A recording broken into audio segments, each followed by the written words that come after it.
Hey there.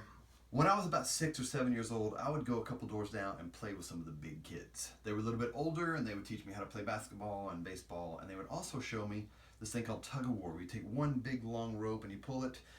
There was two ends and in the middle, and guys would pull, and it was a tug of war. You know what tug of war is. And then they would take a rope and they would begin to jump rope, and different kids in the neighborhood would all jump rope, and I was the little one. I wasn't ready for jump rope, and it was quite embarrassing because I wasn't doing it very well. But I did something though. I took the rope and I actually made it a little bit different, a little bit more workable for me. I would take the rope and I would tie it up, and something would happen with the rope. If I did this just right, I would make it where the little kid could jump rope.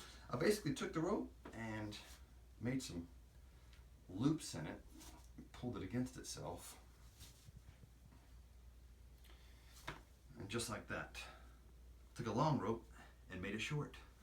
Then I could jump rope, but it didn't work out. It didn't work out so well for me. But I was happy with my rope because I had a rope with two ends and five middles. Two ends and 1, 2, 3, 4, 5 middles.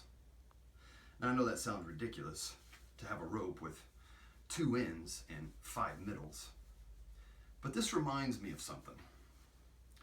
Jesus said some ridiculous things, kind of like this idea of me saying that there's a rope with two ends and five middles. Jesus said some ridiculous things. For example, he said, "See this temple, destroy it and I will raise it up in 3 days." People thought, well, that's ridiculous. It took us years to build the temple. And they didn't believe it until they experienced it. Later they realized that he was the temple that he was talking about, that he would be destroyed, and then he would raise himself up in 3 days.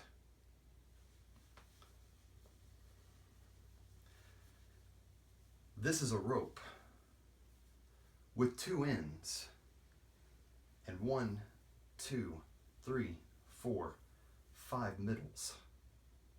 It's hard to believe it when you hear it because it sounds ridiculous, but it's a rope with two ends and 5 middles. Sometimes there are things that are hard to believe. Sometimes there are things that are hard when you hear in scripture. It's hard to believe it. It's hard to accept it. It's hard to see it until you experience it. And then it's like, oh, now it makes sense.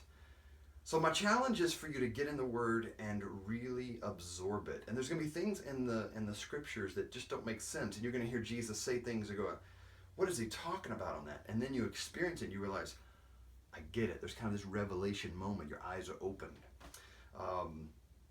I think it's ridiculous, some of the things that Jesus said. For example, the whole idea of the temple. If you just look at that at face value, it sounds ridiculous. But then when you realize what he's talking about, it's like, oh, I get it, and this is truth. So anyway, give it a chance and read the scripture. And when you bump into something that just doesn't make any sense, give it a chance. Pray through it, think about it, and see how it opens up. And you'll see there's a lot of truth in there, and your mind will be blown. I hope you enjoyed today. We've got a lot more videos coming up. I'm Brock Gill. See you soon.